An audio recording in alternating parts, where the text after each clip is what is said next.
Okay.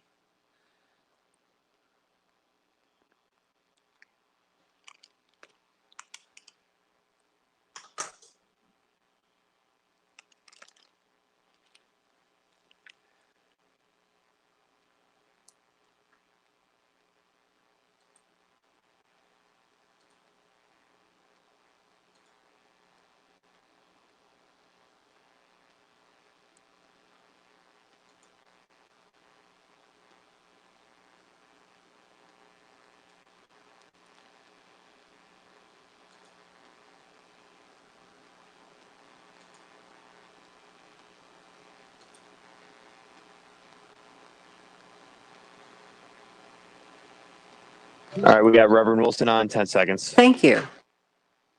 You're welcome.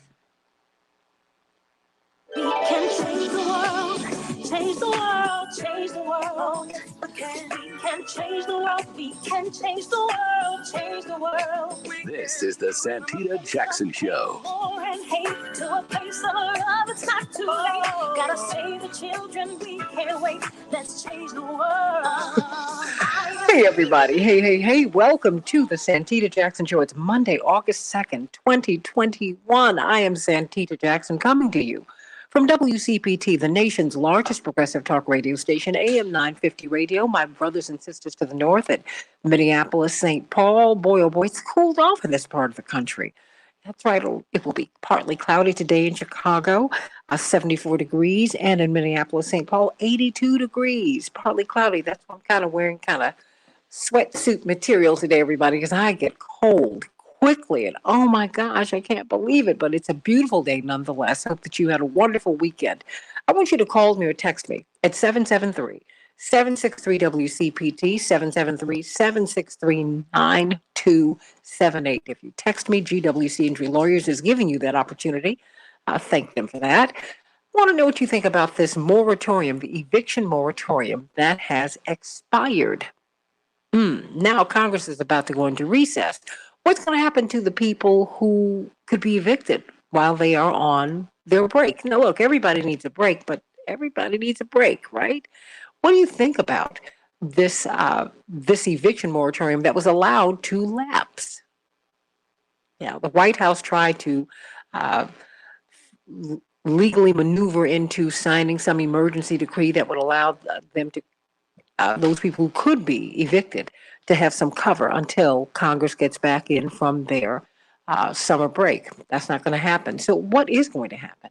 And what are the consequences? I mean, in a pandemic, when kids are trying to get back to school, when they need to be in homes in particular districts so that they can get registered at the school. I mean, it's just the implications of it are unbelievable. And we're talking about the CDC protocols. Why? Because many of us are going to work. As many of you know, in Chicago, we are hosting the biggest music festival in the country right now, Lollapalooza.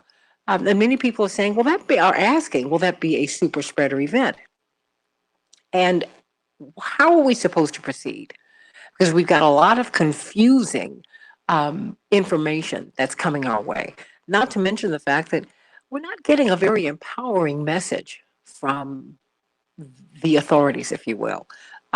Instead of being told to practice good hand hygiene, oral hygiene, mask, yada, yada, yada, you're told that if you don't get the vaccine, you won't make it. That's not true. Of course, the vaccine is a layer of protection, and everyone needs as many layers of protection as they can get. That having been said, what else do we need to do to protect ourselves?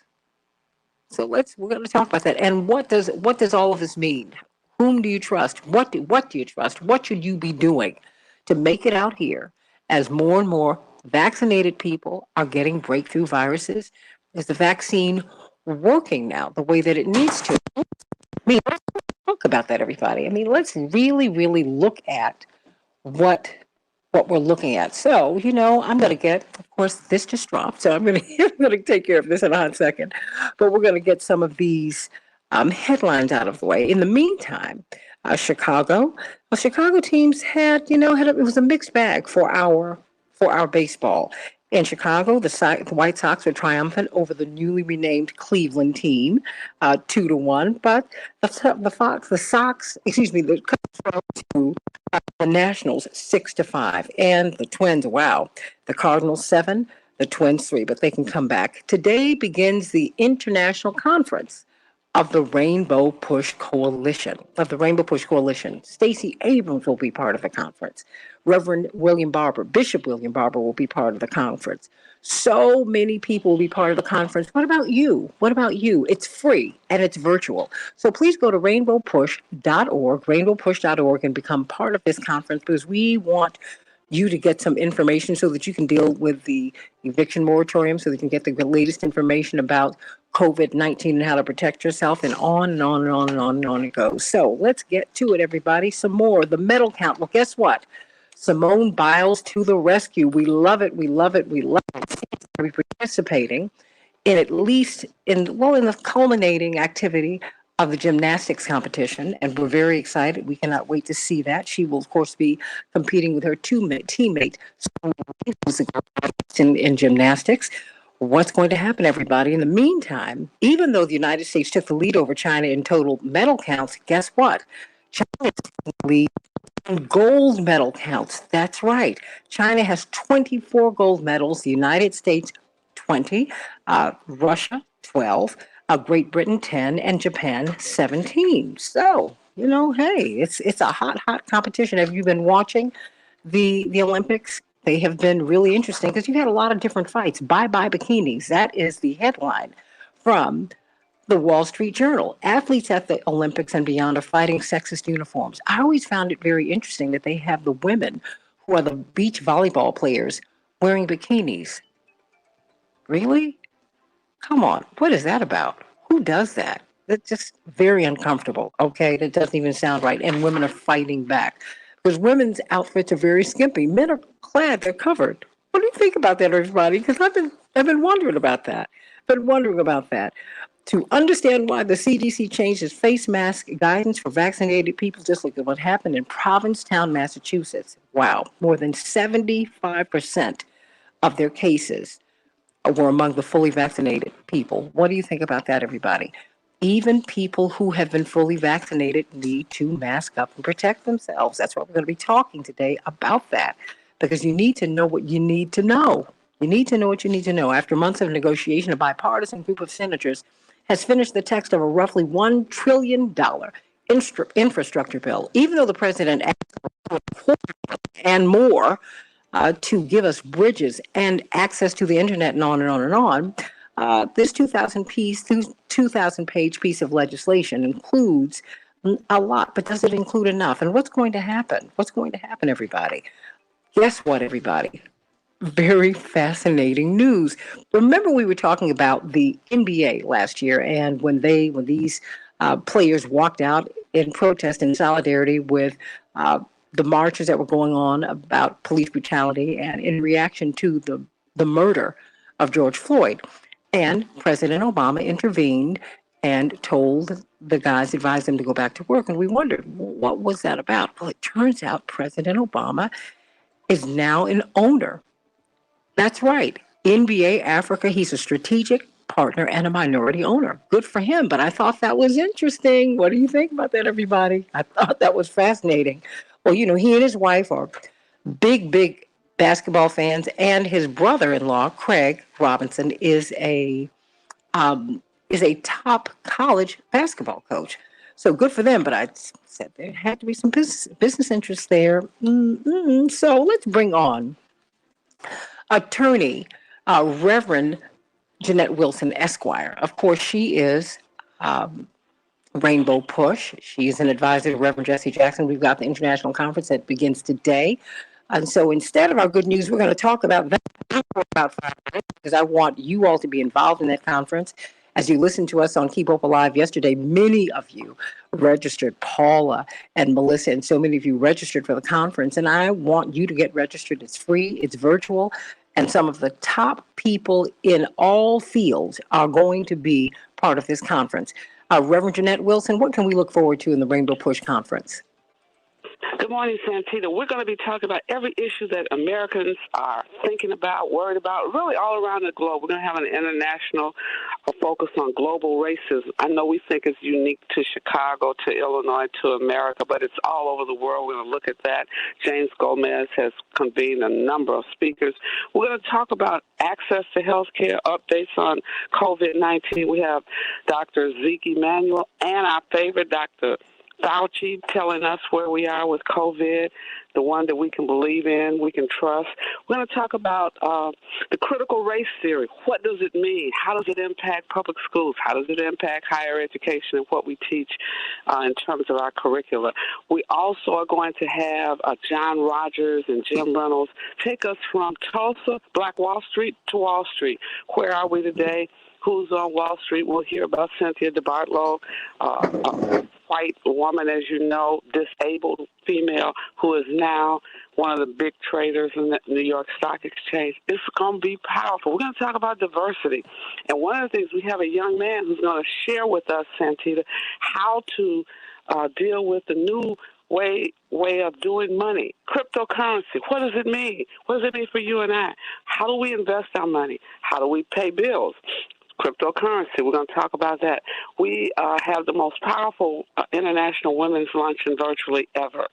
It is going to be powerful. Stacey Abrams will open it up, and then we have women's organization leading a national women's organization in the country. Leaders will be on the round table saying women are going to take on certain issues. We're going to take it to the finals. We're going to make sure that we have our voting rights protected federally. We're going to make sure that there's going to be equity and diversity in corporate America. I wish I could tell it all to you. Go to rainbowpush.org. Register. It's free. There are only 2 to 3 sessions per day, so we won't overwhelm you. It's virtual. You can watch on your phone. You can watch on Facebook. Whatever your platform is, we're there for you. That is fantastic. And as everyone can see, I am having trouble with my little setup today, but it is free to register. And we thank you. We urge every church, get all your members registered so they can get updated. We have Dr. Freddie Haynes closing us out on next Saturday with a whole roundtable. Many people, what are the church doing? We're doing a lot, and you're going to hear from faith leaders all across the country telling you what they're doing to protect your rights, preserve your rights, fight for diversity at every level, and to meet needs.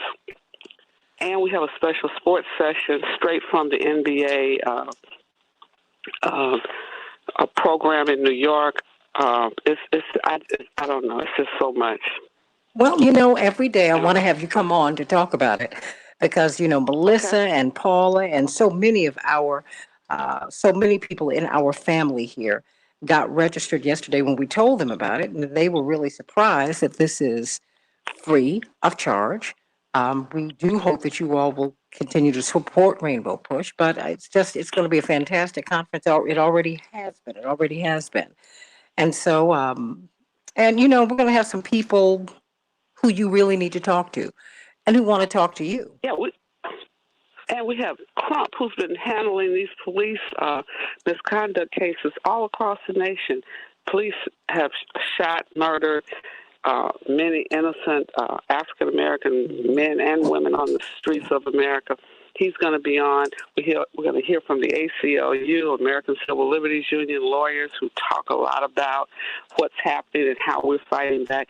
And on that issue of housing, Santita, we're going to talk about what does it mean to have affordable housing? How should people who have Section 8 vouchers be treated and respected? We're going to look at the Concordia case as an example of what should not have happened and what we plan to do to make sure that wherever people live, they are protected and provided with affordable, safe, clean housing for their children. It's just so much. We had a great gospel concert last night. Our oratorical scholars were phenomenal. And you can see all of the prior sessions each and every day on Rainbow Push's YouTube site. But wherever you are, you can get the convention. All right, everybody. So you know what? Go to rainbowpush.org, go on and get registered for free. And I think you will enjoy the conference. I really, really do. Thank you, Doctor. Reverend. Thank you, You've got so Santita. many letters behind that name. But thank you so much for that. We're going to shift gears because we want to talk to you about COVID-19. COVID-19. There are so many, oh boy, we just don't even know what to believe now. We really don't. And so what we do is we have Dr. Shanita Knighton on with us today to help us to make sense of these new guidelines. So Dr. Knighton, um, we have been able to make some, well, first of all, we're hearing that people who have the vaccinated and unvaccinated people can carry the same viral load. How is that possible? Well, good morning. Good morning. I think the most important thing to understand is that, and I keep saying this, but we change. So people change. Who we are today is not who we were yesterday. If we all have an experience, that's going to change us within a matter of seconds and minutes, right? Mm-hmm. And so the one thing that has been frustrating is early on, even with us knowing or remember that even with COVID-19, the first case died in the U.S. in February 29th of 2020. And if we look at that time, we can truly say that that wasn't too long ago. And so then if you look at even too with just the fact that the vaccine development started to take place shortly afterwards, even in March, and then became available, talking about December of 2020. So it's been a fast timeline, right? Just for us to make sure that we can produce something that could reduce clinically relevant symptoms. Now, we're also talking about a virus.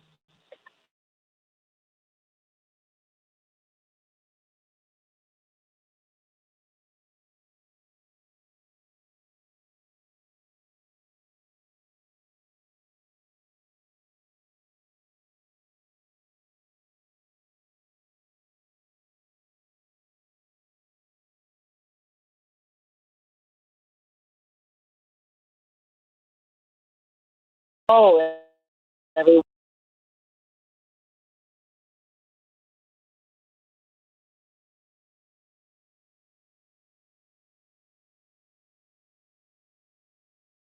long the vaccine would potentially last in terms of providing protection.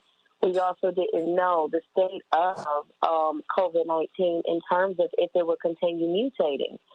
We already knew it was mutating because the strain that was over in Seattle is not the one in the Midwest. The one in the Midwest is not the one that's in Europe or Malaysia. So we knew already that we weren't dealing with the same strain. The problem is now is that with the mutations that are occurring, it's, oh, wow, the vaccine isn't going to cover those mutations. That's not surprising to me because historically, when people say, well, why do I got to get the flu shot every year? It's because the strains keep changing, right? So the flu vaccine wears off every 7 months.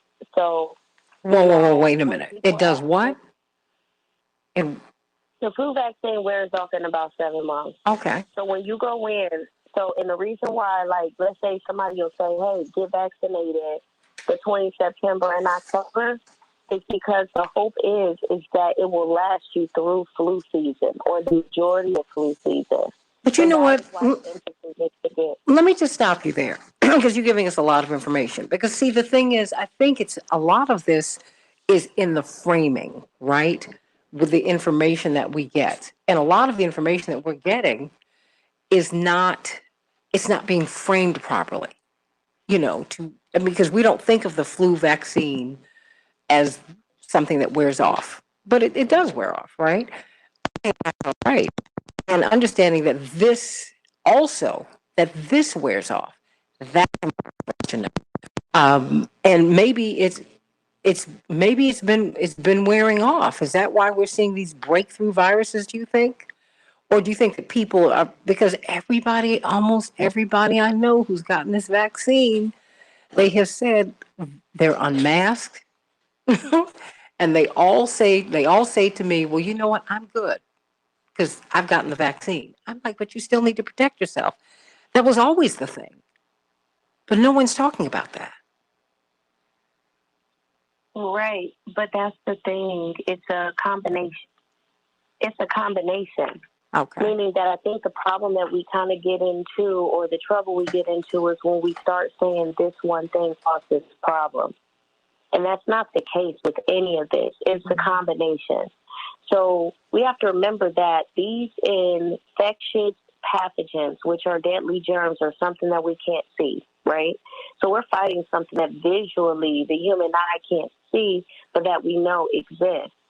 And so the problem is many don't realize is that all of these measures that we take is to reduce the risk or the chance of us getting an infectious disease or us transmitting an infectious disease. Yes, COVID-19 is a respiratory infectious disease. And so when we think about why is someone telling me to clean my hands, that's because if something is on a surface, or if I accidentally touch my eyes, mouth, or my nose, then I can transmit it that way. If individuals are getting vaccinated, but they're still practicing behaviors, that means that they're going to come in contact with the virus. It doesn't necessarily mean that if they are a compromised host, that they're not at risk for getting it, and it doesn't mean that they're not at risk for transmitting it. Our hands are still the single most thing that can prevent or cause the transmission of infection. And so when we understand that and we know that preventative measures like that have to happen, it makes us think differently about the fact that germs can continue to evolve. Santita, this isn't anything new. It's just the fact that because it's in the media, it's on everyone's radar. But this is why there are individuals, like me, there's epidemiologists that study bugs, infectious disease, scientists that study these areas because we realize that these aren't stopping. And even too, right now, the fact that there are multi-drug resistant organisms that are floating around right now that we also have to be conscious of, that antibiotics at this point antibiotics are having a tough time killing off these bugs because this is how things have evolutionized. And so when I'm expressing to people, why are we in the state that we're in and why are people carrying the same viral load, you have to remember that when you get that shot, you get it in your arm. It may protect your body systemically when it goes in your arm. It does not necessarily protect your nose barrier and your mouth barrier, which are two of the biggest ways that the virus can get transmitted. So if you can think about that, it can be carried in your mouth or your nose. And so it unfortunately doesn't surprise me that we are where we are right now. And this is why I tell people it's important that you keep up your preventative practices because we are still in a state of discovery. Well, you know what? Let's talk about this, everybody. Excuse me, on the Santita Jackson Show. Now that I'm back up on Facebook, we've got Dr. Deborah and Shanina Knighton. And of course, we've got a lot of questions for you, Dr. Deborah Verholden. These CDC policies, they've been very confusing. Of course, Dr. Knighton is helping us to understand how we can navigate through this as an infection preventionist. But you understand the policy. You understand what we need to be doing. We've got to talk about this, everybody, because everything's opening back up. We need to be healthy all the way through this. Back with more of the Santita Jackson Show in just a minute.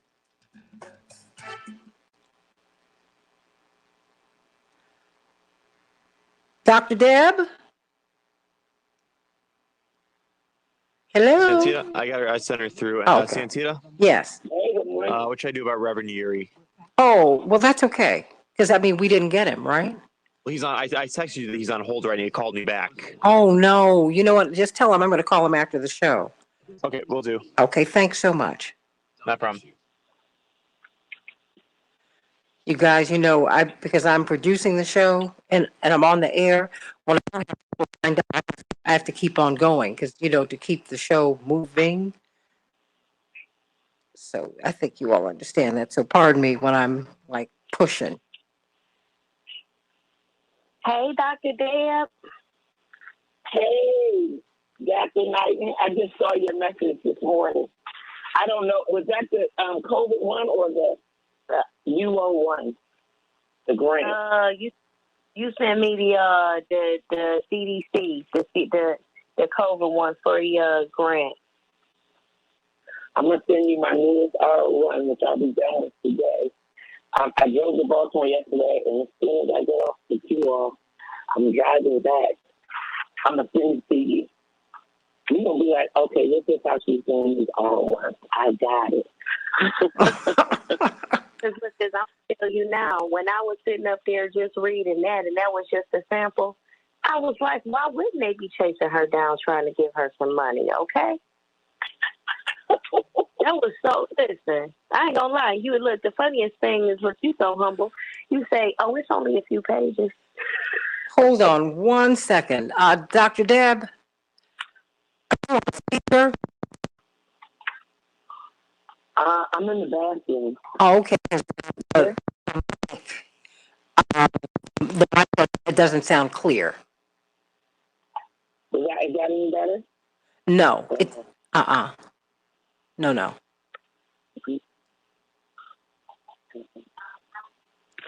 Okay, just keep talking. No, it doesn't sound clear. Huh, that's odd because I'm actually just speaking into the phone right now. Okay, no, it's just how you're sounding. You're on the mobile. Normally I am on my cell. Sounding closer and louder. Okay. Okay. All right. Okay. Well, no, I'll just stay put right here then. Okay, good. I'm just trying to respond to what I'm hearing from people. So, okay. Well, it's good to see everybody. Good to hear your voices. I'm trying to multitask my beautiful dear sister friends. So I'm glad to see you all. Glad to be with you today. Whew, what a day this has been already. My little contraption that I fell in love with has just stopped working. My iPad popped, and I was trying to turn on the Mevo because I've been doing experiments with Mevo, which I love. But I'm going to use that once I get through this experiment today. I'm telling you. No. I'm going to do it today. I just remember my passwords, so I can get password. That's what's awful. I couldn't remember anything. Yeah. So anyway, so here we are. So because it's sitting right here looking at me, and I'm waiting because it's fully charged and ready to go. So okay. You got the table stand too, right? Yes. Okay. So let me get this. And Dr. Deb, when you do get time, I got a question. 10 seconds. About, Stand by. An external. Stand by, everybody.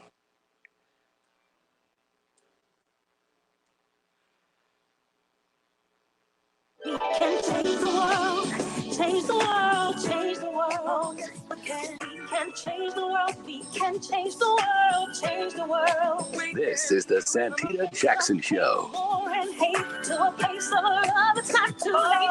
Gotta save the children, we can't wait. Let's change the world. Everybody, welcome to the Jackson Show. WCPT 820, the nation's largest progressive talk radio station, and AM 950 radio, the voice of progressive Minnesota.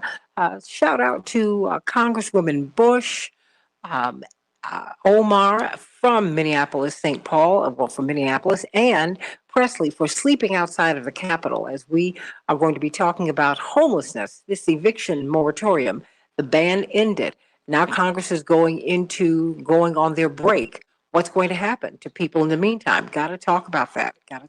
Everybody, on the Santita Jackson Show. And we're talking about, of course, the Rainbow Push Conference. It's free. It's virtual. Stacey Abrams will be there. Bishop William Barber will be there. Dr. Zeke Emanuel will be there. Dr. Fauci will be there, which leads me to you, noted women. I mean, one of the premier epidemiologists in the world who really ought to be part of this conversation. Dr. Deborah Verholden, Associate Dean of Public Health at Michigan State University, and Dr. Shanina Knighton, registered nurse, PhD, scholar at Case Western Reserve University, and infection preventionist, someone who should be at the center, that both of these women and these professions should be at the center of the conversation. Trying to wind our way through this pandemic. I just cannot understand why you're not. But you're at the center of the conversation here, and that's more than enough. So we need to know this because we've seen Dr. Fauci, of course, making the rounds, as he will be doing at the Rainbow Push Conference this week, talking to us about, the dangers that are ahead. But then, one of the things that I appreciate about my conversations with you, Dr. Deborah Verholden, and you, Dr. Knighton, Dr. Shanina Knighton, is that they're very empowering conversations because you tell all of us what we can be doing to get through this pandemic safely because it's possible to do. So I need you to help me to understand this. What's going on with the vaccines, Dr. Deborah Verholden? Is there a difference? Of course, Dr. Knighton just said, wait a minute, you do know your flu vaccines wear off after 6 months.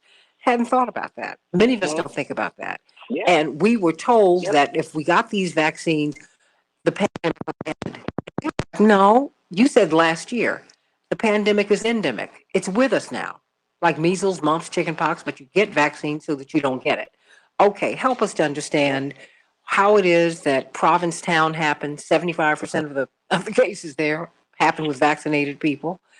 They're shocked. You're hearing 99% of the people who get the vaccine don't get hospitalized. You know that's not true. We know people who've been hospitalized who've been vaccinated who got COVID-19. They just need to stop that. What's going on? Help me. Dr. Deb? Oh, yeah. So a couple things. So the first thing is we keep talking about efficacy, and we're hearing how efficacy is going down. So I want to give everybody the quick 101. Efficacy is how well these medications, therapeutics, vaccines, all that stuff work under ideal conditions. That's what you get in a clinical trial. Ideal conditions. You've got, lots of staff, people being followed up with, people getting provided transportation, people as closely as possible getting, medications on schedule, all of that. And then the gap between efficacy and effectiveness. Effectiveness is how well do things work in reality, in real world settings. That's what we're starting to see now. We saw good evidence of efficacy of these vaccines. Under ideal conditions, they worked very, very well. Now we're seeing them in the real world. What happens when people don't get the second shot within the 21 or the 28 days? What happens when people only get one shot? How well does the vaccine work when you have, variants and the virus mutates, et cetera? So now we're starting to see, go back to this distinction between an emergency use authorization and FDA approval, substantial evidence of the medication's effectiveness. That's where we're headed now. So what we're seeing now is how well does this vaccine work in the real world, under real world circumstances, which, some things we could have anticipated, many we couldn't. We could have anticipated that everybody wasn't going to get the shots exactly on schedule, right? Mm-hmm. Some people would miss the second dose, or some people would go longer. I know somebody who had got their first dose 2 months ago. And I'm like, what's the holdup? Like, what are you waiting for? Oh, I just got to kind of go back. We'll now understand what that means, what that looks like, and how well the vaccine works under those conditions. So that's where we are now. We're understanding effectiveness.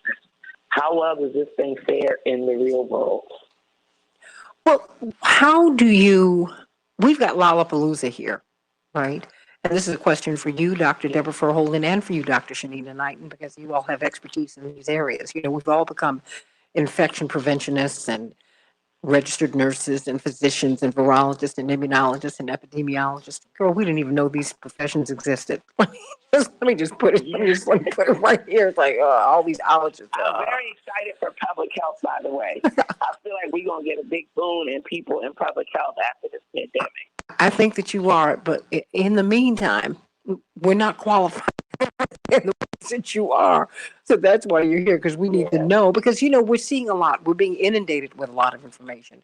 We see now in Europe, Pfizer and Moderna, even in this time, are going to raise prices on the vaccines as COVID-19 is endemic as it's with us. It's going to cost us more to get treated, after we have this first round of treatment. Help me to understand what we should be doing. Dr. Deb, I know something is happening in Chicago that has not pleased you greatly. Lollapalooza, 100,000 people a day at a music festival. Help walk us through that. I mean, I know the city of Chicago, they're doing everything they can to ensure that we're safe. People either have to be vaccinated or they have to have a COVID-19 negative test. But now with the information that we're getting about vaccinated people, shouldn't they be getting tested too? Yeah, absolutely. Absolutely. This, lie and myth that this is a disease of the unvaccinated is just simply not true. Well, speak to that. When they say that it's a disease of the unvaccinated, because I've had a few friends who are brilliant, quite frankly, in their own fields, and they've said to me, well, this is about the unvaccinated. I said, how can you say that? You carry the same viral load as someone who's what? Why is that? Why is that not true? Well, because we're learning now. The evidence is evolving. And don't get me wrong, if we had done a much better job earlier in the pandemic and when the vaccine, with the original vaccine rollout of getting more people vaccinated, we probably would have been able to severely flatten the curve, and we might be in a slightly different situation right now. I don't have a crystal ball, so no one can say that with certainty. But the whole point was to stop the spread, and decrease the chances of people who are infected coming in contact with people who are susceptible. The vaccine was supposed to tip the scales for us with that. But instead what happened is we got more and more spread. The more spread you get, the more mutations we're likely to see, and then the more variants that we'll have. And so we hit that sort of tipping point where the vaccine got outpaced by spread. And people continued to spread COVID before we could get a sufficient layer of protection. Now it looks like that level of protection provided by the vaccine is not as strong. And so now we're going to be looking for the next generation of vaccines. But we'll have the same problem, which is if we don't get the shots in arms, it will have some effect, but it won't be the thing that'll help us get out of this. What should we be doing practically every day? I mean, I hear Dr. Fauci. I can only imagine the position that he's in, and others like you, Dr. Verholden, and you, Dr. Knighton, because you all are in public health and you're really in positions of authority. And I have a lot of respect for people who carry tremendous responsibility, particularly for our lives, for our well-being. That having been said, I'm not getting an empowering message from him and from other health officials, even Dr. Walensky. I can understand your emotion, but that's not what you're there for. As a scientist, I need you to take the emotion out of it. I need some facts. I need you to be driven by emotion. That is to say, as a human being, I think you ought to care enough about me to really try to keep me well. And I don't doubt that that's not what that is what they're trying to do. That having been said, I'm not hearing them talk about what we can do to avoid getting sick. No one's talking about hygiene. Dr. Deb, Dr. Shanina, no one's talking about that. That's a big deal. And the things that I saw people doing last year, washing the hands. I mean, people are like on it. I'm getting teased now because, I have these little hooks that hook onto my purses so I can keep my, my sanitizer like right at the ready. People are laughing at me. I mean, everybody's saying, they use your term with me, Dr. Deb. Oh, you're doing the most. I'm like, and you're doing the least, and that's dangerous. Dr. Deb, and then you, Dr. Shanina. I mean, help me, Dr. Deb.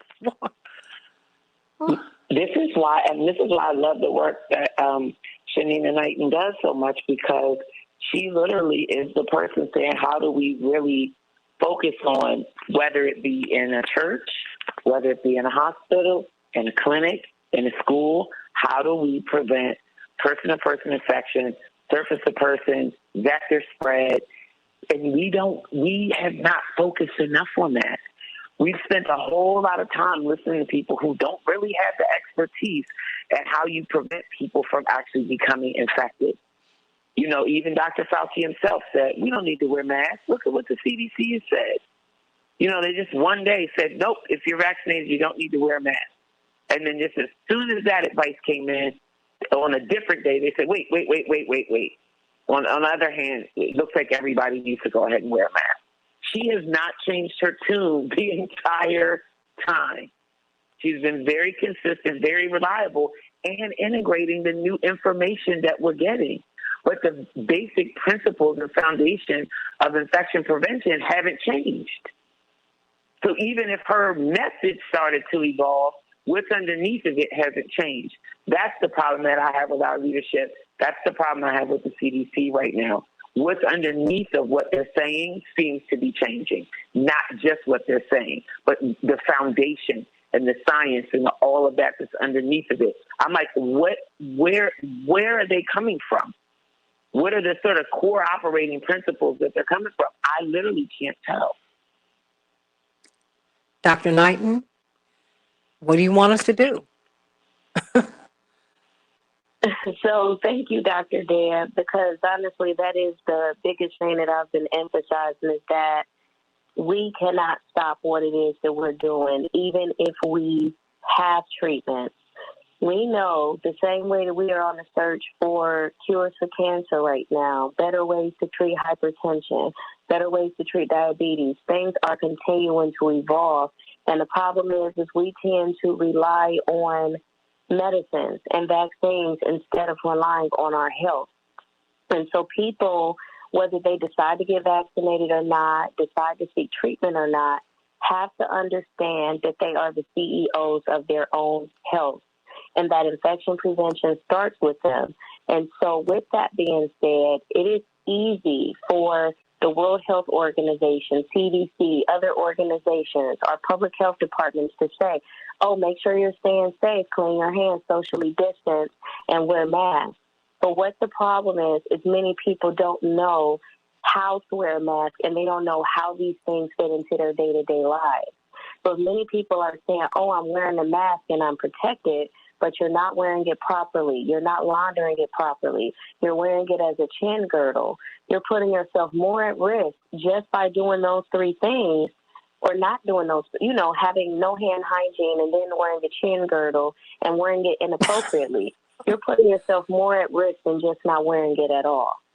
When we're also looking at hand hygiene, I've said it before, only 3 to 6% of people clean their hands correctly. So that's one aspect of it, of cleaning your hands correctly. But how many people are consciously aware of when they should clean their hands? And I continue to emphasize if you have your third hand, which is your cell phone is 10 times dirtier than the toilet seat if you're not cleaning it. If you're talking over kids, allowing people to talk over your kids, especially because they're getting ready to go back to school. Remember, even though our educators may be vaccinated, it still doesn't change the fact that droplets can come out of their mouth and nose. So you don't want people talking over your kids.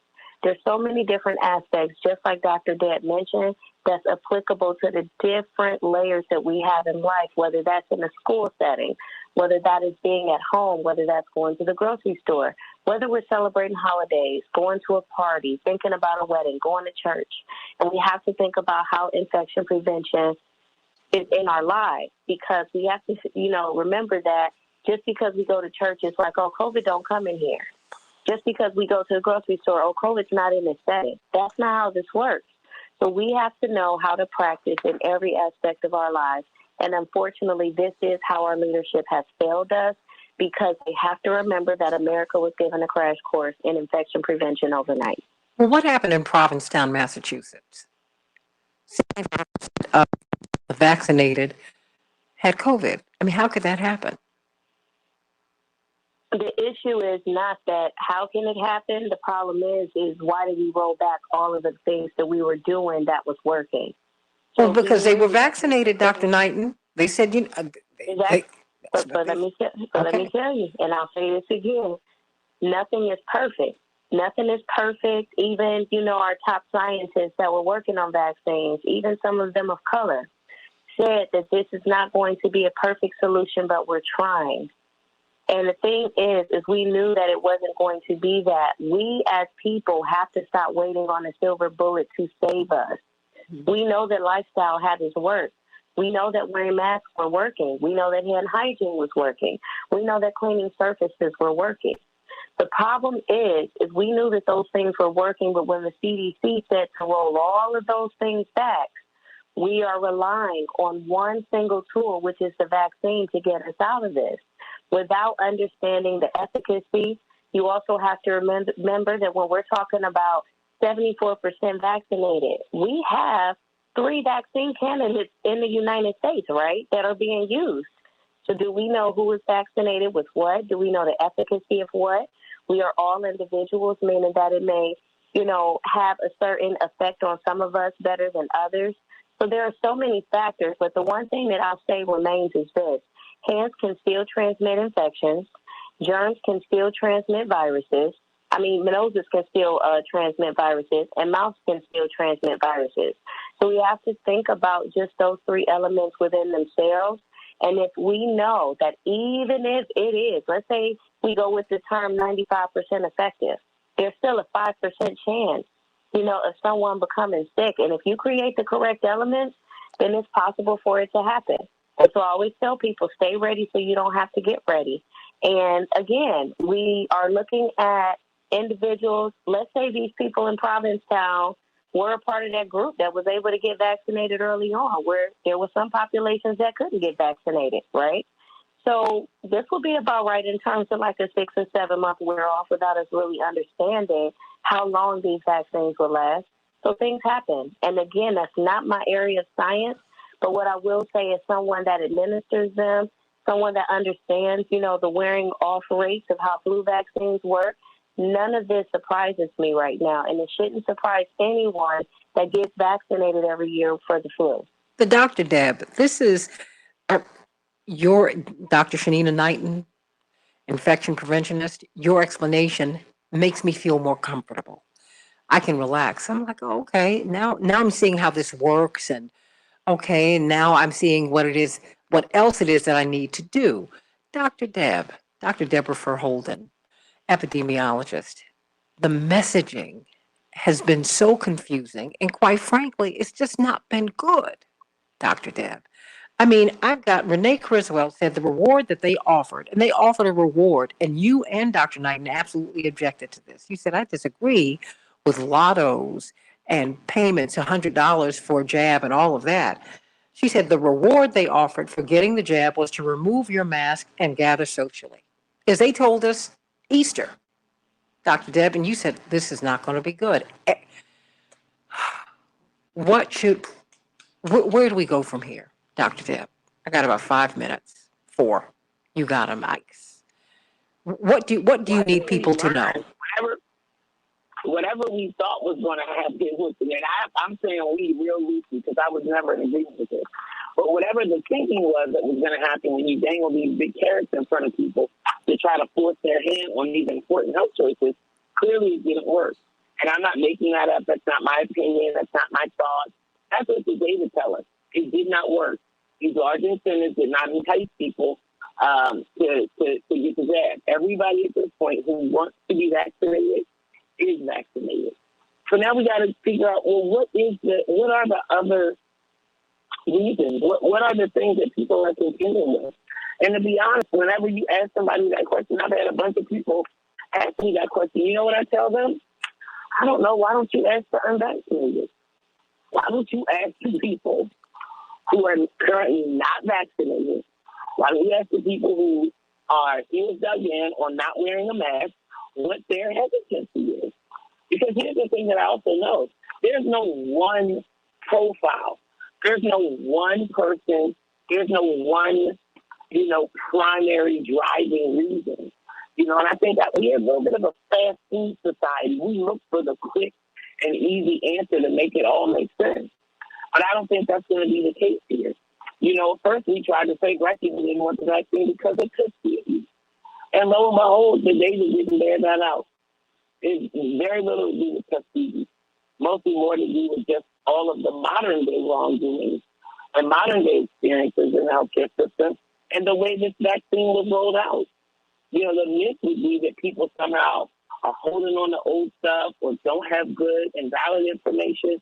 A lot of people got the information and they're rolling with the punches. They're, you know, like us, they're on their toes saying, okay, new rule.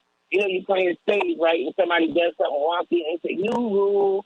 You know, they just keep changing things. And a lot of people are paying attention to those changes, you know, but those changes don't mean, and people being no doesn't mean that they're anti-vaxxer. It doesn't mean that they are not smart. It doesn't mean that they haven't done the work. It doesn't mean that their no isn't a valid no. So I think that's the next cut for us. We're going to have to roll up our sleeves, stop trying to bribe people and entice people, and instead meet people where they are and find out what are the real sort of reasons underneath of, you know, where people are, and then see if there's some way to remedy some of those things. Well, going But I forward, do believe there's a lot of validity in no. There is validity in it. well, I mean, you know, because the media are running with Dr. Deb. This is a pandemic of the unvaccinated. I said the vaccinated people walking around here without masks. It's a mixed bag, which is what you just said. A lot of people doing a lot of different things. How should we proceed? Because, you know, you sit down, you go to work, you dealing with the, you know, the daily, I mean, just daily stresses, and you're hearing, you know, particular messaging from the media. What should we be doing going forward, Dr. Deb? What do you want us to know? Because I mean, everything you said come to fruition, and what should we be doing? We should be wearing a mask every day. We should be practicing good hand hygiene. What else? Yeah, I think we're still in the space of prevention. So people are out and they're in, you know, indoor spaces, large crowds, all of that. I mean, you guys know the protocol. You gotta, and honestly, people need to be practicing good hand hygiene for the rest of their lives. I hope if nothing else that came out of COVID, people realize how important it is to wash your hands, you know, be mindful of your interactions and the touching of things and people and all that. Not paranoid, just mindful of those things. And, you know, we should probably in the future take another cut forward and other things that people could be doing. I'm not going to put my girl on blast, but I had an offline conversation with Dr. Knighton, and lo and behold, I'm like, oh, we both have some practices at home above and beyond. You know, my daughter works in a pharmacy. My youngest daughter works in a pharmacy. She's a pharmacist technician. And she washes her hand and she doesn't say anything right out of her nose when she gets home. Because she knows we don't have anything right now for COVID that sanitizes the airway. Remember, there's the viral load for people who've been vaccinated, you know, and it looks like even though they might not have symptoms, they might be building up a viral load. But then there's also the breathing in and breathing out of this virus. And I think that happens a lot, especially if people are engaged in festivals and athletics and other things. 10 seconds. Should we be cleaning out our noses as well? We should talk about it and what that means and what that looks like. Because these are things, I mean, tomorrow, these are things that we need to be thinking about, everybody. You know, just keeping all of these cavities clean, because COVID can get in that way, and so can everything else. Let's talk about this housing, this eviction moratorium that has lapsed, and now Congress is in recess. What's going to happen? Are people going to be put out on the streets? What does that mean, everybody? What about as our kids go to school? You know, they've got to be in a home so they can be in a district and get registered to go to a school. How's that going to work? Whew. More of the Santita Jackson Show in just a few minutes.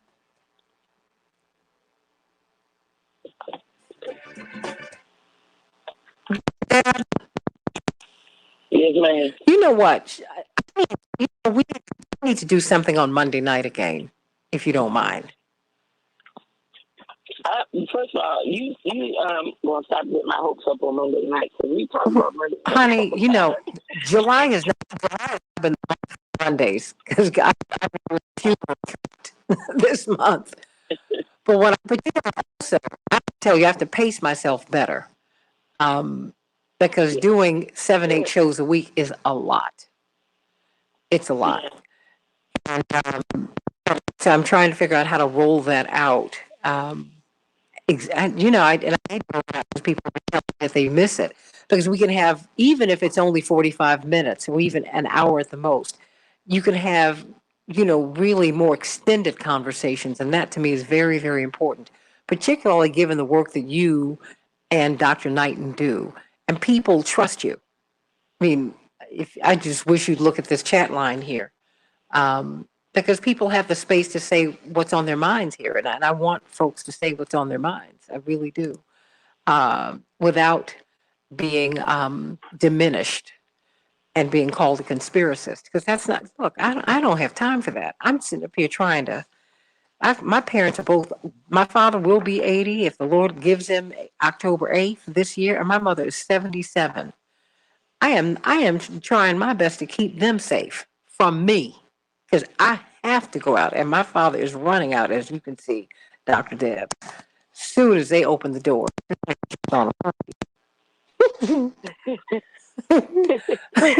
he can't help it. He can't help it. He just cannot help it. He really can't. Because he's lived his life on the road, and that's his thing. He loves it. I'm not mad at him. I want him to continue to live his best life. It's just that I think George Floyd's services last year, we would not let him in the house with mom. Isn't that awful? We were like, oh no, you got to quarantine. Oh, he was so hot. Because he wanted to go home. We were like, nope, you can't come in here. Nope. This was like under quarantine last June, right? May, June. We were like, nope. Yeah. No. I said, Dad is on his way in from the airport. My brothers, 2 or 3 of them met at the house. Sending Attorney Batillo, Attorney CK, and David through. But that's what's so crazy. People really don't realize a lot that happened in a little bit of time. Mm-hmm. And I think when we can really understand that and be like, oh, well, I guess it did, then I think it brings about a different conversation. But people really don't understand, this hasn't been a long period of time since stuff has been happening, between the lockdowns and, the mask mandates and everything else that's been going on. And like I tell anybody, people are losing faith in the system. And you got to think about it. It went from being a message of, just everybody just stay at home for 2 weeks. You stay at home for 2 weeks, 4 weeks, 14 days, we going to save America. Then, we can slow the spread. We can beat this thing. Then, it's going to be 30 days longer. Your kids ain't going back to school. You know what? Wearing a mask can help you survive. They mandated now. We got a vaccine here. Get vaccinated so we can return to normal immediately. So it's just like you look at all of the messages, and then it's like, the vaccinated is spreading unvaccinated. Everybody wear masks. That's why I say, honestly, when you look at the people that survived the bubonic plague, they wasn't playing around with just, we think we safe. That thing went on for years. And they can. And only the strongest but the strongest that stay consistent with their practices, those are the ones that survive. They wasn't waiting on no vaccine. They wasn't waiting on this. Mm-hmm. They wasn't waiting on that. They did what they knew worked. Take care of my body, take care of my diet, clean my hands, make sure my environment is clean, and be conscious of where I go. It's that simple. Well, we gotta learn how to stop treating it as a stepchild. Well, we're going to do more. We're going to do more now that because I'm actually about to establish my office outside of my home. So I'll get some of my place back. And so I'll be able to do some things. But I do love it. I'll call you all during the day here. And I will call you I will call you today, both of you. Both of you. And I'm going to get these other people up so we can talk about housing. Deborah and Dr. Shanina, I need you all to get in this conversation too another day. This housing ban this eviction moratorium that's ending. How are you supposed to stay healthy with that? Yeah, that's a whole nother conversation. It is. We're talking about the basic needs of life not even being met. So it's all, I'm going to be honest, it's very disheartening. And even then, just for you to talk about It hit a nerve when you talked about being homeless and not even having an address on record. Look, I think about these kids trying to go to school, but I have to go. Go ahead. Absolutely. You go right ahead. Love you both. Thank you so much. All right, Dr. Deb, I still need to get on your calendar for this week. Okay, I got to let him go, Devin. Yeah, Attorney Patillo, Attorney CK, and David are all here. David Masiotra. CK Harper. Robert Patillo. Yay. Good morning. Good morning. Stay right there, everybody.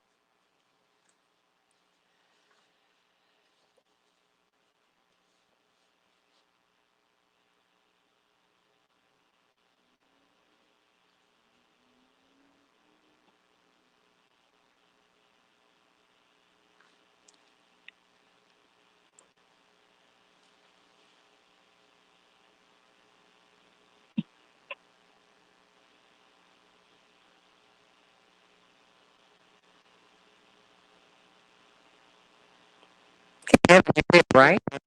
Okay. Because we didn't hear anything in the background. Okay. It's all good.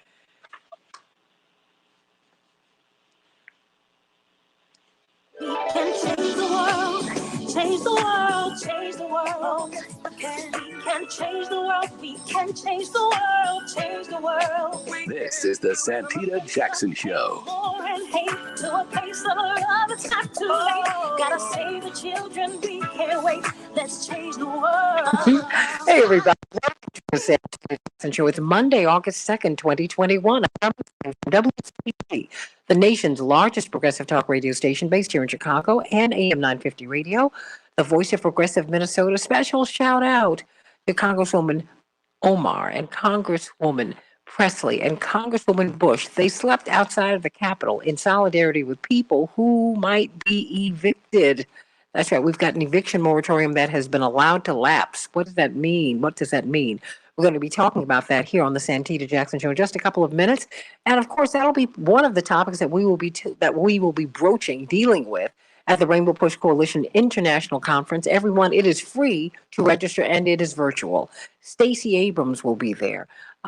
Bishop William Barber will be there. Obviously, Reverend Jesse Jackson will be there. Attorney C.K. Hoffler will be there. So many, Dr. Deb, Dr. Shanina Knight, and all these people will be there. I understand Dr. Fauci will be there.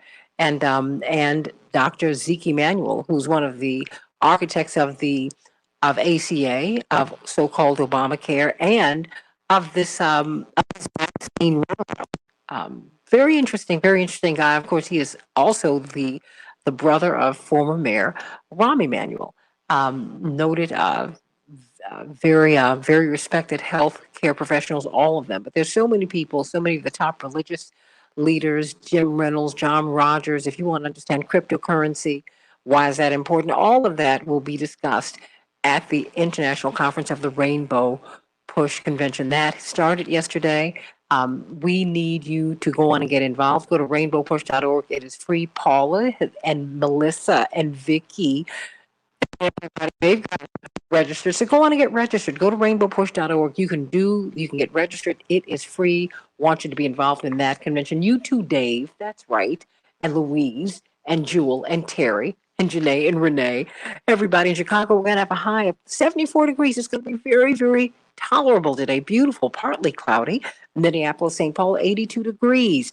Partly cloudy. Things have cooled off. Major League Baseball is occurring even as we're looking at the Olympics. The Twins, well, they fell to the Cardinals. The Cardinals 7, the Twins 3.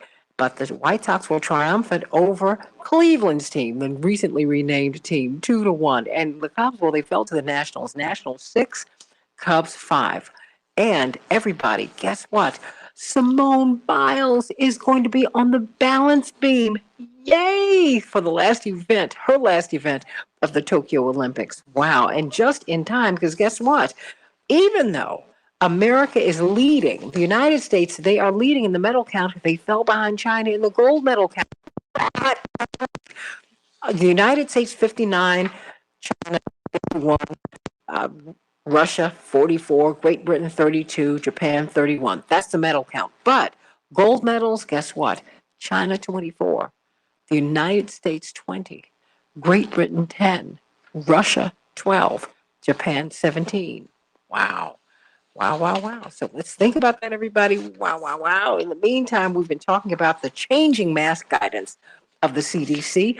We'll be talking about that more as we go through the week, because we want you to be safe. We do know that we're still in a pandemic, everybody, so please be safe. Please be safe. And take care of yourselves. All right, let's get it. Let's get to this, everybody. What about this moratorium? They're calling it a devastating failure. A devastating failure, according to this Common Dreams report. Love them so much. Representative Cori Bush, who has been homeless, she's a newly elected member from Missouri. She said, we're now in an eviction emergency. 11 million are now at risk of losing their homes at any moment. The House needs to reconvene and put an end to this crisis because the House now is in recess. And everybody needs a recess, but it's not like they go out and chill. They actually go back to their districts. I mean, because the House schedule used to be 4 days a week, 3 to 4 days a week. Now it's full 5 days a week. So a lot of people who are members of Congress have actually had to shift their homes out of their home districts if they have children into Washington, D.C., which is also one of the most expensive cities in the country. So that's a whole different story. But it's a nationwide eviction moratorium that officially expired on Saturday. Now, the Biden administration, for their portion, tried to enact some legal maneuvers to do an end run around this, but they've not been successful. This nationwide eviction moratorium has been ended. What does that mean? Now, this happened after the Biden administration refused to extend it unilaterally, and then Congress failed to act in time. This has just been a succession of failures. And how will this impact our children, who many of whom go to school starting in August? You need to be registered in a particular district if you go to a regular public school. And if you do not have registration in that district, where do they go to school? How do we have unhoused people in a pandemic? What does that look like? I mean, not to mention affordable housing. Affordable housing is increasingly out of the reach of most Americans. We've got to think about that, everybody. What does it mean that this moratorium in this time of economic want and devastation that has been allowed to lapse? You know, what does that say about us? Of course, we've got Attorney C.K. Hoffler, chair of the board of Rainbow Push. Of course, she is atop our international conference, which started yesterday, and it starts in earnest today. You don't want to miss it. You don't want to miss it. Of course, we'll be talking with her about this. Then the Southeastern Regional Director of Rainbow Push. Of course, he hosts his own show on WAOK every Sunday from 1 to 4 Eastern Standard Time. She hosts her own show on WAOK from 11 to 12 Eastern Standard Time, 10 to 11 Central Standard Time on WAOK every Tuesday. Let me start with you, David Masiotra, a brilliant author, of course, from Salon Magazine. His latest book is I Am Somebody, Why Jesse Jackson Matters. Wow, David Masiotra. No, thank you. Question. No. And look, I don't want to step over you because I just have so much respect for your thoughts, for your brilliance.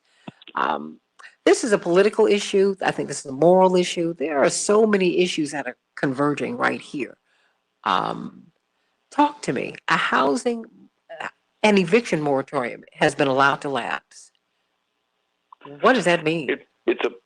You're correct that it's both a political and moral issue. It is also emblematic of such widespread institutional, economic, and individual failure in the United States, which is the world's wealthiest society. For example, several studies have demonstrated that someone working full-time at minimum wage could not afford the rent on a one-bedroom apartment in any state in the country. Furthermore, a study from the National Low-Income Housing Coalition in 2020 concluded that a minimum wage worker would have to work 2 full-time jobs, so 80 hours per week, to afford a 2-bedroom apartment in any state in the country. So that's something for people to consider when we discuss the minimum wage. People want to raise it to $15 an hour, which amounts to barely over $30,000 a year. So we've decided collectively as a country that workers are not worthy of $30,000 per year. So think about that political and moral failure. Now, the Biden administration, in an obsequious and passive and weak maneuver, shifted this off to Congress because the Supreme Court, the increasingly right-wing Supreme Court, signaled that were they to extend it unilaterally, the court would strike it down. But they gave Congress only 2 days to work this out, which we're learning now, despite Representative Cori Bush's valiant and heroic efforts, was woefully insufficient. Another issue to consider is just putting all these loose strands together, that the Congress and the Trump administration and then the Biden administration set aside $47 billion in emergency rental assistance funds, citing COVID as the cause for that program. Great program. However, they've dispersed only $3 billion, only 7% of those funds to renters in need. So what we're seeing here is the widespread systemic failure of our political institutions, of our economic institutions, and there are 11 million renters who are delinquent on payments. I spoke with a vice president at J.P. Morgan Chase who asked to remain anonymous, and he explained that if these evictions start to roll out in high numbers, that's going to have a reverberation effect, because then that's going to start to affect the building owners, the property managers, and you're going to have an unemployment crisis, you're going to have a real estate crisis, and once again, we're going to learn that because our society continually refuses to take care of the least among us, to take care of the weak and the vulnerable, and I don't mean weak in the moral sense, we are all going to have to experience those consequences. We're all going to have to live with the results. And our society will become weaker and more vulnerable and more damaged as a result. So this allowance of the moratorium to lapse is short-sighted, dangerous, and potentially, in a pandemic, deadly. And just politically ill-advised. I'm trying to be as diplomatic as I can be, David Masiotra. I mean, this is just, but it's cruel. It's cruel to even think that it is okay or that just these people can make it. Do you know the stress that people are under? Do you know how that impacts us socially? Our interactions? People are going to be going off about for these reasons, and we're going to see, we could see a lot of physical violence, a lot of verbal violence manifest because of the stress that people are under. Well, if I can add just one quick point, and I'd like to hear the other panelists. Housing is a human right, according to any legal scholar in human rights, according to the United Nations, according to the United Nations Charter, on which the United States is a co-signatory. Housing is a human right. So this is a human rights violation for the reasons that you just eloquently described. And people are woefully ignorant and unaware of the conditions in which people live. One of the projects with which Rainbow Push is involved right now is bringing conditions of decency and dignity to residents of a public housing complex in Chicago. Before Rainbow Push got involved, they were living with asbestos. They were living with rodent and insect infestation. They were living with appliances that didn't work, stairs that were falling apart.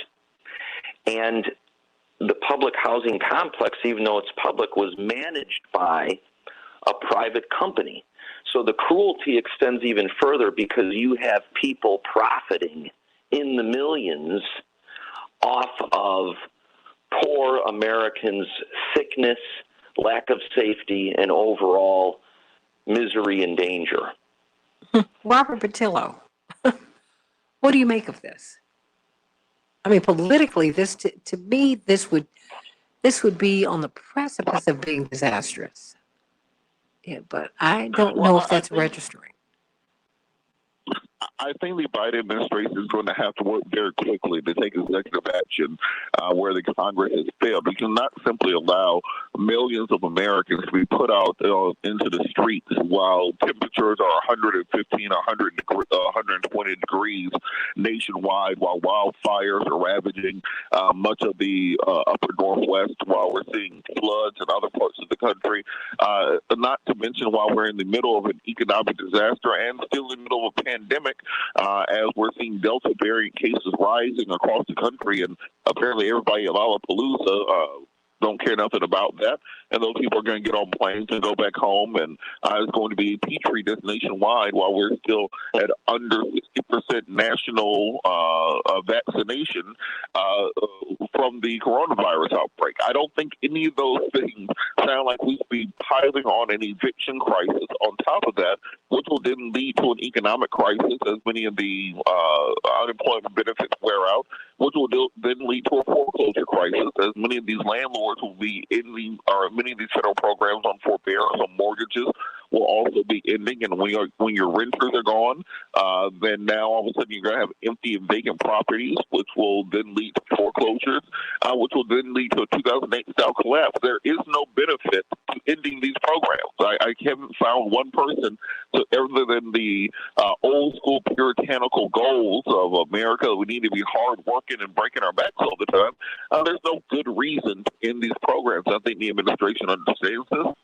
And it's going to be a matter of what can be done through the executive branch, because we understand how slow that our Congress moves and how broken that our Congress is because of the lobbyists who really run and control the country.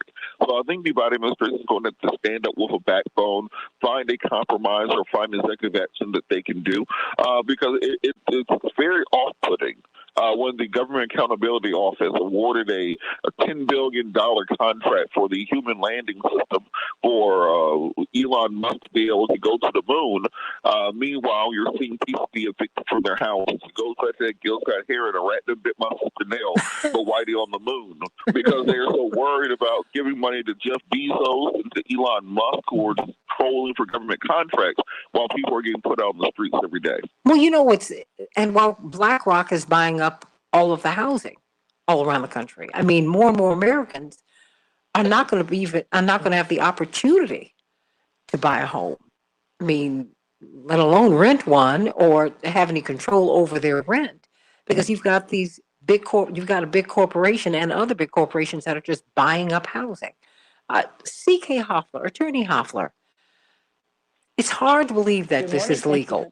It's hard to believe. And it is hard to believe that it's legal, but unfortunately, it's not illegal. It should be illegal, and you should know that in anticipation of this crisis, many of the bar associations, including the National Bar Association, but many of the bar associations, the American Bar Association and the like, in conjunction with law firms throughout the country, have pro bono programs that are designed to help tenants, people who are evicted.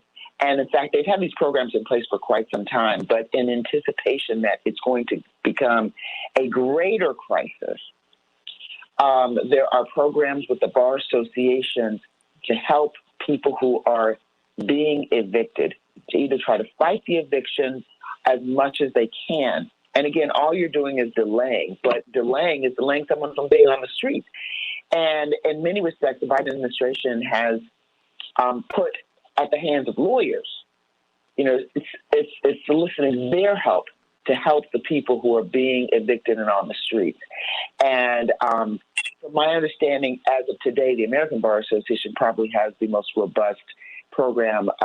When I was still, a couple of weeks ago, still president of the National Bar Association, we jointly worked on an outreach in anticipation that it was going to become devastating. So is it legal? It is not illegal I think that much is going to come crashing down, and there will be illegal activity that's going to soar, because when people are out of jobs and when people are homeless, that just leads to pandemonium and chaos. Is it immoral? I think it is immoral on some level to allow a lapse. When there's a lapse, you have plenty of knowledge that a lapse is going to happen. It's not as if overnight something happened. Plenty of knowledge. So the lawmakers knew, the administration knew, the U.S. Supreme Court knew, the local authorities knew, the statewide authorities knew, all of the judges knew, because of the way that things were manifesting themselves in anticipation of this crisis.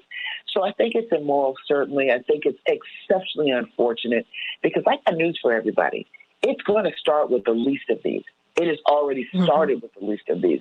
There are new homeless people, but it's going to trickle up to middle-class Americans, because they are also going to be impacted. And there will be an uptick in foreclosures. There'll be an uptick in homelessness, new homelessness that's going to impact the very fabric of our community, and people won't have the ability to fight. So there needs to be drastic measures taken now. David Macios, I have 2 minutes before we go to break. Please, you respond. Yeah. I mean, everyone understands this quite clearly. Robert Patillo and C.K. Hoffler. I mean, I talked about the anonymous source from Chase who predicted another great recession if we allow these evictions to go forward. It doesn't take, genius to make these connections. So it's the politically right thing. It's the morally right thing. The Biden administration should go ahead with an executive action. If the Supreme Court strikes it down, at least that buys people more time in the process. But what we're seeing here is this American idiocy, in the sense that the ancient Greeks understood the word idiot to mean people concerned only with their self-interest. Because we have a society where people are in such large numbers only concerned and motivated by their self-interest, they don't think of the poor, they don't think of the housing insecure, they don't think of the homeless. Then they're surprised when, as CK just eloquently summarized it, the consequences trickle up to the middle classes, sometimes even to the upper classes. And they look around saying, how did this happen? Well, this is how it happens. If we fail to take care of each other, we all suffer the costs in the end. Everybody, what do you think about this? What do you think about this lapsed eviction moratorium? What will this mean for people? What will this mean for their children? They're going back to school now, but they won't have addresses if something is not done. And what about the stress in a home? I mean, think about that. Parents are people. They're people. Can you imagine? I think of Congressman Dennis Kucinich, who always tells you about the times that he lived with his entire family in a car, and how he would be teased when he'd go to school in the same clothes day after day, not having been able to bathe, and on and on and on. These are the things that no human being should have to deal with this. My pastor, Reverend Clay Evans, said, I've never seen God make a mouth he could feed. I've never seen God have a vision, which people are, without making provision. There is more than enough on earth for everybody to have what they need, and a lot of what they want. But God will supply your every need, not your every greed. This is ridiculous. Ridiculous. Call me at 773-763-WCPT. We're going to be talking about this and more at the Rainbow Push International Conference. It is free. It is virtual. Please go to rainbowpush.org and go on, get registered, get involved. Back with more of the Santita Jackson Show in just a few minutes.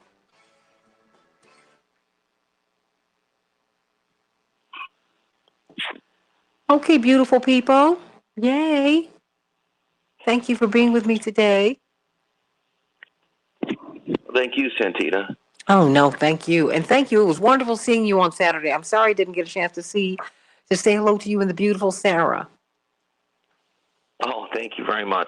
She is beautiful for sure. And your performance was so beautiful. You are so we were sweet. Deeply moved by it. You are so sweet. You are so sweet. So sweet. It was good to see you and everyone, even though it was a sad day. Yeah, it was a sad day. You know, look, I've been on the funeral trot this month, and it has been a tough month. You know, my best friends in life, someone I spoke to like 2 or 3 times a day, buried her at a week ago today. Oh, yeah. I mean, I cannot even begin to tell you. It's like, whew. Well, Santita, every time we talk, unfortunately, somebody else who we know. That's right. It's passing. And the sad part about it is these are young people. That's the thing. Okay. Young people. That's right. Our contemporaries. So we've got bleeding in terms of people just passing away at levels of obviously when you have homeless population, you're going to have people who are passing away. And the 6 degrees of separation of the 5 degrees have become 1 degree or no degree. And they're not necessarily COVID-related deaths. And then you have the COVID-related deaths, which we of course understand are not being reported or are being underreported because some states are so eager to get back to business as usual. Well, the corporations. These are the corporations. We're in a corporatocracy. They're pushing this. They pay the lobbyists. They're the ones who are doing this. And this is, and people ought to get really, this will change when you change. I remember watching this Michael Moore movie, and CK spent a lot of time overseas in Paris and France in particular, generally in France, and I've spent a lot of time over in Europe and in France, less in France, but in Europe just generally. But in France, it's interesting. They did say, the difference between the United States and France is that in the United States, the people are afraid of the government. In France, the government are afraid of the people. You don't deserve to live this way.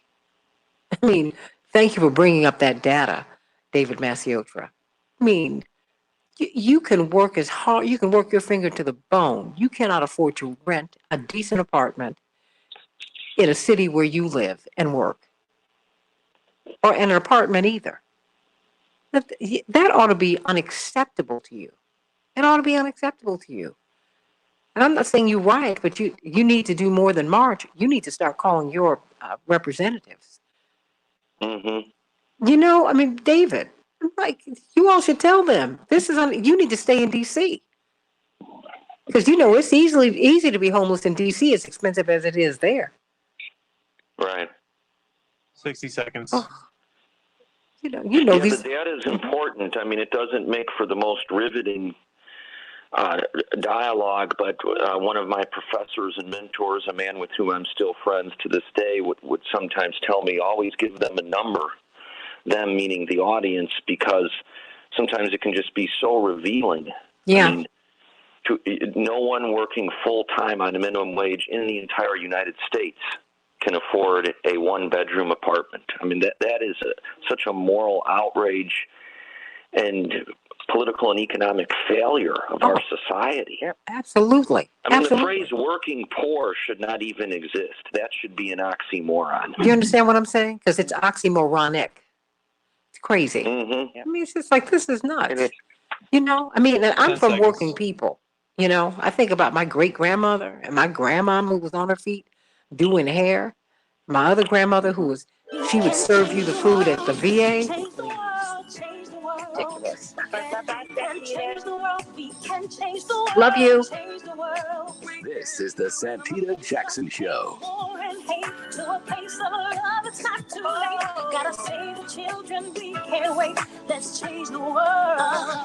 Hey, everybody. Welcome back to the Santita Jackson Show. 773-763-WCPT. 773-763-9278. GWC Lawyers will give you the opportunity to text at that number. I want to know what you think about this eviction moratorium that has lapsed. Now, people are looking at as many as 11 million people, if not more, are looking at being evicted this month, while Congress is in recess.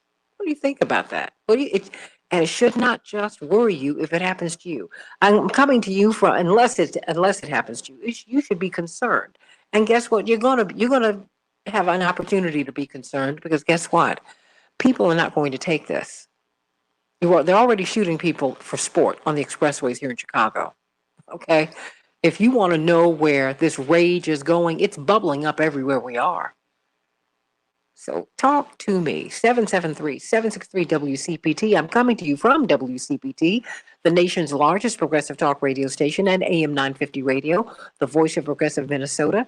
Special shout out to Congresswoman Ilhan Omar, who, along with Congresswomen Ayanna Pressley and Cori Bush, spent the night outside of the Capitol in solidarity with people who are homeless. Indeed, Cori Bush, who has pulled together an unhoused Bill of Rights, used to be homeless. See, we need people like her in Congress who have had no money, who've had no cachet. She's representing them.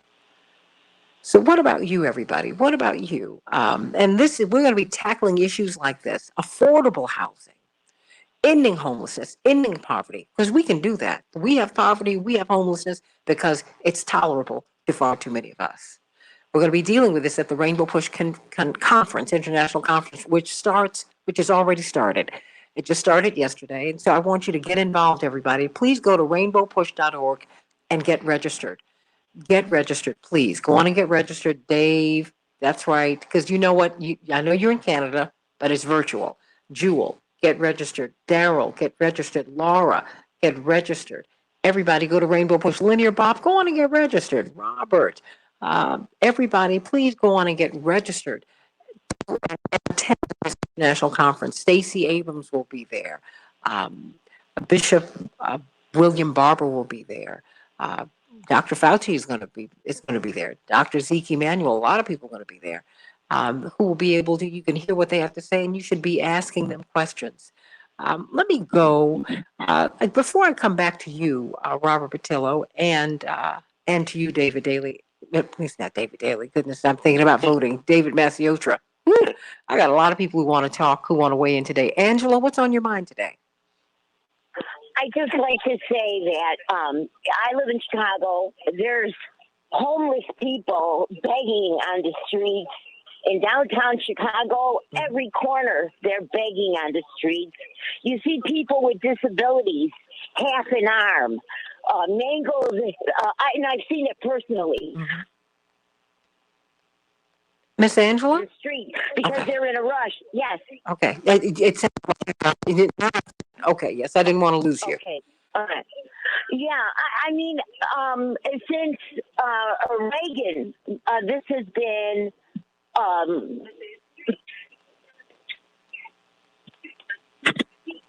You know what? Maybe I should turn off my radio. I'm in my car driving. Yes. I'm staying with you, Miss Angela. Okay. Okay. So, when I was a girl, when I was a little girl, my mother used to take 9 of us, to Children's Memorial Hospital for all of our medical needs. People today can't do that. Mm-hmm. They just can't do that. I make $90,000 a year, and I struggle every month because gross I make 90, but what is my actual income? I was sick with COVID, and I got some relief for my mortgage, but there's you can't put it on the end. There's something about taxes, so I don't know if I'm in trouble either. But this homeless thing, people just don't care. They just don't care. The government doesn't care. Just as Democrats, they don't fight for us. They continually go and vote with the president, and the Democrats are just as bad as the Republicans. Mm-hmm. I am a Democrat. I'm not voting Democrat anymore.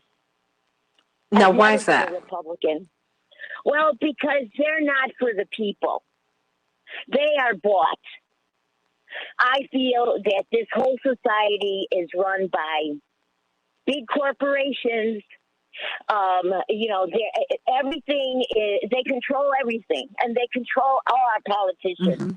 There's the Green Party that is supposed to have somebody in in the 50 states for the next presidential election, and I'm going to vote for them. I'll never vote Democrat again. Well, you know what? I'll say this, Miss Angela. Never's a mighty long time, but I tell you what, I do. I'm an old lady now, so And you've seen them. Yes, I have. Yes, ma'am. My dad used to say, "I'm too old in the game." I'm worried about my granddaughter, my 5-year-old granddaughter, my 17-year-old grandson. You know, I worry for them. They're not going to be able to drink water out of the faucet because I can't drink water out of the faucet. They can't go to the beach unless they pay. You know. Oh no, Miss Angela, I'm hearing you. Yes. I mean, and this is unsustainable. No, ma'am, because I want to hear you. I mean, this is unsustainable to me. This is not the American dream. It's just not. And I realize we've struggled with, making this dream real for everybody. I get it. America's not perfect. No, and there's no country that exists that's been perfect. But we are moving toward a more perfect union, and this is ridiculous. It is ridiculous. There was the rally for health care for all in all the states. Did I see it on TV? No. No, they didn't cover it on TV because they don't want health care for all. I thought for sure we'd get health care with COVID, but no. And then they didn't pay anybody, only once, twice. But they paid the corporations. Oh, yes, they paid the corporations, and they still get their tax breaks. And you don't think Americans see that? I wrote to the president. I kept writing to him. Dick Durbin kept writing to him. It doesn't matter. It doesn't matter. They just don't listen. And Santita, I have to get to work. I'm running late. I thank you for your time. I listen to you every morning. The doctors that talk about COVID, I can't think of their names right now. The two women. Yes. Every morning I listen to them, and I really respect all of their their information. I don't believe in Fauci. He's a liar. He already lied from the beginning. Our whole country, our society is on the edge. It's on the edge. I thank you. Goodbye. Angela, thank you so much. But you know what? I think we're on the edge because we're on the edge of making real change. It's always darkest before the dawn. A lot of this madness this is not new, David Masiotra and Robert Patillo. It's just being revealed now. And we stop tracks for a year and some change. Look at something that we have willfully gone past almost every day. David Masiotra and you, Robert, before we go back to the callers. Well, I would ask on the housing issue, I would ask what happened to that $47 billion emergency rental assistance program designed to address the COVID crisis and the housing crisis that would emanate out of it. We've only distributed $3 billion of those funds, 7%. If there's going to be a legal challenge to an extension on the moratorium, how about working to get that remaining $44 billion into the accounts of renters in need, or into the accounts of the owners who then can forego charging rent, whatever way to work this out. But the fact that there's $44 billion just sitting there, untapped, unused, is also emblematic of this massive American failure of political will, because we never lack the initiative or the aggression to spend billions of dollars when Wall Street and the banks are in need of a bailout, or when the military-industrial complex wants to go to war. We've wasted trillions of dollars on in Afghanistan and Iraq, and yet here we have money allotted to help renters in need, people who are who are facing the threat of homelessness, and that threat is imminent in a pandemic, and like Robert Patillo said earlier, during an ecological crisis. Why aren't we using it? What's happening there? That's another question people should be asking every day to all of the officials in the Biden administration and every member in Congress. Absolutely. Robert Patillo, your thoughts? Well, also, I think people have to also consider the long-term ramifications of this. I've been homeless a couple of times in life, more times than most people, I think. And when you get an eviction on your record, it follows you. And it doesn't follow you for a short period of time. Similar to when you have an issue with your credit, you may not be able to rent again for 5 years, 8 years, sometimes 10 years, trying to get that eviction off your record. In the meantime, your credit score plummets. You have difficulty securing your car lease, for example. You have difficulty getting lines of credit if you decide to start a business 5 or 8 years down the line. So if you're going to unilaterally and suddenly throw upwards of 10 or 11 million people, it's not something that's going to say, oh, well, they'll find something else, down the pipes or any time now. All you're doing is setting up a situation where the federal government is going to have to step back in and spend more money to fix the problem that they created on the back end. And just as David said, we spend about $1 trillion developing an F-22 fighter that has never shot down a single plane. It ended production in 2011 without ever getting into a dogfight because every other advanced nation on the world figured out it was a waste of money. Now we're going to replace the F-22 with a new F-15 XL plane but the F-22 was meant to replace the F-15. We literally just burn money building stuff that we have no use for to keep the military-industrial complex going. Meanwhile, we're spending billions of dollars to shoot billionaires into space. Meanwhile, we're spending billions of dollars to line the pockets of corporations that pay absolutely no taxes. But when it comes down to the time to help individuals be able to live and work and raise families and actually get any benefit out of the richest nation in the history of Earth, suddenly we forget where the checkbook is at. So it's going to take strong and bold action because we could be dooming our economy for a decade to come with short-sighted policies. Call me at 773-763-WCPT, 773-763-9278. That's why I want you to get involved in the Rainbow Push International Conference. It's free, everybody. You don't have to pay. Now, we do need your support, though. We do. Freedom is not free, and you're not going to ride to freedom on Pharaoh's chariot, as Reverend Jackson has said down through the years. But you can get registered for free at this conference, and you don't want to miss this. Go to rainbowpush.org. Laura, I tried to answer your question. It's 773-FREEDOM. That's the number, but go to rainbowpush.org. You can get registered. Some people have been getting registered. I'm hearing from you. Michael Ann, go on and get registered.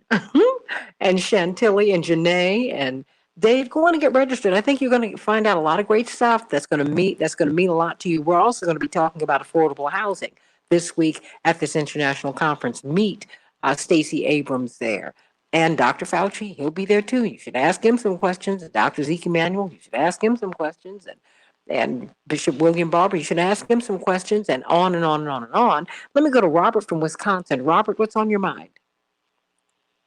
Good morning. Hey, Robert. What's on my mind is, hi, how you doing? One of your last callers, I think Angela, she sounded a little apathetic, and I don't think that's the answer I don't think she sounded apathetic. I don't think she sounded apathetic. Now, I think she sounded frustrated. I respect that. Yeah, I mean, I assure you, the people at ALEC and the other evildoers out there, blocking progress and taking voting rights away and all this other stuff, they never take a day off. So, I mean, we need to fight between the elections to make sure progress happens. I think when Obama got elected, everyone kind of went to sleep and just thought, oh, everything will be okay. Well, that wasn't the case, right? There was a lot of progress blocked. So along those lines, tomorrow is Nina Turner's election in Ohio 11. Yes. So I just encourage everyone. She's a very strong progressive. She'll be a fighter. She won't cave in to the establishment on a lot of these issues. We should be knocking doors, texting, phone calls, small donations, whatever you can do. Post on social media. Let's make sure she gets over the top and not Chantel Brown, the person she's running against. The woman she's running against has had some issues with corruption. She's under federal investigation. And, she doesn't have any support. Her support is from people like Republicans, like Bob Kraft that owns the Patriots. and other people. So, I mean, it got to the point where they were inserting applause tracks at her rallies and stuff. So we know Nina's the fighter for the people in that district. We really need to come out and support her the best way we can and try to put her up as top to the win. Well, you know, she's been a regular on this show. In fact, she was on with us every Thursday, and she had to step away from that because she was running for Congress. So I love Nina. And, the Republican, I'm not really a hardcore partisan. I don't care about that, because corporatists exist in both parties. What I love is that Nina fights for people. I love that Bernie fights for people. I love that Dennis Kucinich fought for people. And if you fight for people, you've got my support. And that's all there is to it.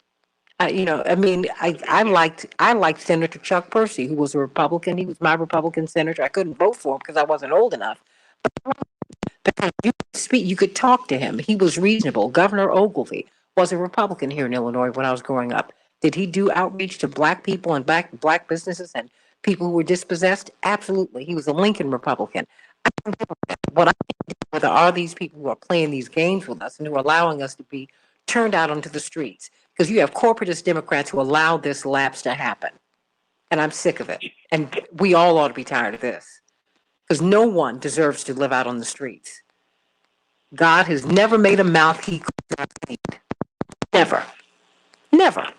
It ought to be unacceptable. And it should not concern you because you're not the person who's about to be turned out on the streets. Just is unacceptable. Hassan from Evanston, sending you much love. Robert up in Wisconsin, and thank you for that. Get all your people to go call people in Ohio and get them out to vote. Love you, Nina Turner. Hassan, what's on your mind today? Oh, thank you. So what's on my mind is, first of all, thank you for the work you do. I listen to you in the morning on my way from work. Thank you. What I wanted to talk about is the continuation of the conversation regarding the expiration of the moratorium on rent and the help that has been around for people who had to lose jobs and not be able to make payments. And I'm going to say one thing here. We are not a rich nation, and I hope you're not surprised. We are a nation in which rich people and rich corporations live. But when you look around, this is no longer a rich nation. And that started with the Reaganomics, trickle-down lie. It never worked. I'm just going to say one thing. They have a reason why they can't put up with a group of Americans who can just be able to raise a family off of one job working 40 hours. And the reason is very simple. If that ever happened, those people who only need 40 hours to raise a family with one income would have either a mother or a father at home, or both parents would have more time at home just doing maybe 30 hours a week or 32. And that would enable those people to organize and start questioning stuff and start meeting up in groups within communities and oppose what's going on. Just like he explained how we choose to spend money on building weapons that we'll never use. Those things will be questioned by these people who have a little bit of time on themselves to meet up with other community members, instead of going to toil at work, needing to do 80 hours a week times 2 parents to raise a family. I hope that makes sense at all. Thank you so much for what you do. Oh, no, thank you. And thank you, because we're doing it together. I think Hassan is making a great point about our economic peril. Let me start with you, Robert, and then I'm going to conclude with David. Because you can't even President Carter. That was reported during his administration. And he said, I'm here now, and America's really way behind, and China's moving ahead. And President Carter is reported to have said to him, well, we're at war everywhere. China's building infrastructure, and they're building infrastructure in Africa and throughout the world. They're building, and we are warring. You can't do both. Robert Patillo, where do we go from here? Well, we have to start working while we have this quote-unquote majority on getting some of these bold initiatives through. Remember, we have homeless people in every city in America, not because we don't have housing for them. We just make the moral decision as a society that we don't feel like giving it to them. We got plenty of empty houses. We have plenty of empty condos and buildings. If we wanted to, we could eradicate homelessness by the end of the week. We choose not to.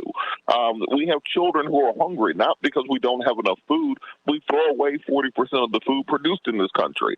The reason the children don't have food is because we don't feel like giving it to them. We have homeless veterans who are suffering from mental health issues, not because we don't have the hospitals or we don't have the doctors or we don't have the money to deal with it. We as a society make the decision not to handle those issues because we just don't care. And we can lie to ourselves and say that we care as a society. We can keep telling ourselves the fairy tale of American exceptionalism, or we can realize the truth of who we are and say we are a corporatized state which believes in corporate profits over anything else.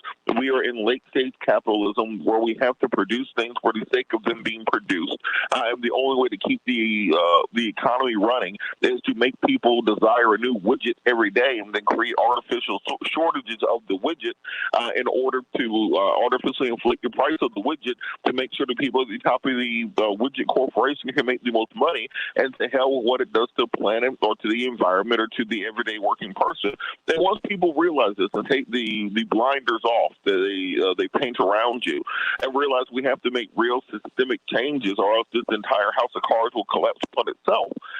Once they realize that, then it's time to move into some real action and into a real space of ensuring that our political leadership understands that we now see the truth of where we are living and we want absolute change right now. We will accept nothing less. As you said previously, France is on its fifth republic. It may be time for us to work on a new form of the republic we're in. Absolutely. Absolutely. The new founders, Dr. King, Hosea Williams, Ralph Abernathy, and on and on and on and on. I got 2 minutes, David, and they belong to you. Thank you, Santita.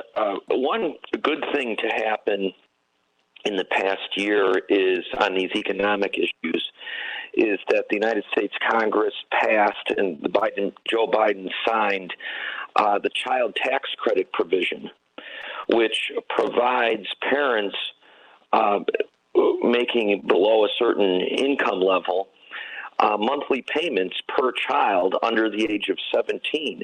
And this is a major anti-poverty program. In fact, many economists and scholars have estimated that it will reduce child poverty by half. And yet it's going to expire in a year. Now, Representative Suzanne Delbene, who's this program's main champion, has already begun talking to the Biden administration and her colleagues in Congress about extending it. Now, that shows us, to Robert's earlier point, and he put it so eloquently, that shows us that, to invoke an old cliche, where there's a will, there's a way. It took very little effort to reduce child poverty in half. We have the presidency. The Democratic Party has the presidency. The Democratic Party has the United States Congress. Pass more initiatives along those lines, pass more legislation along those lines.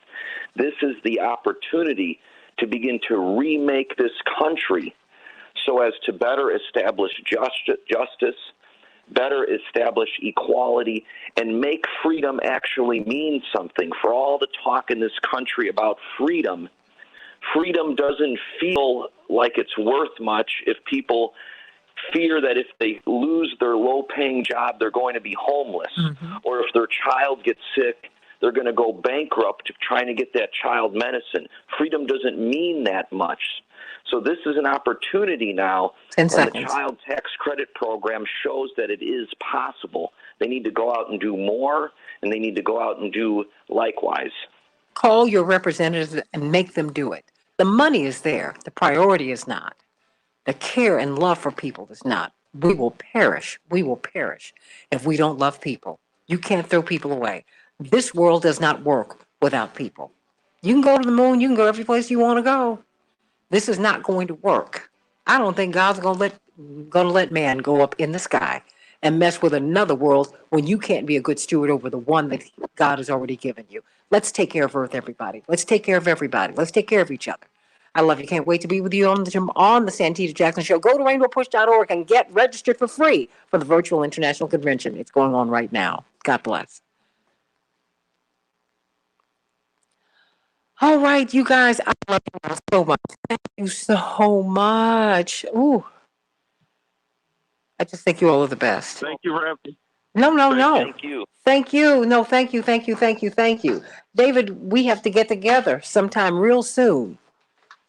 Absolutely. Since you're in town. Yes. You and Sarah are here. They're kind of opening up, kind of, sort of, I guess.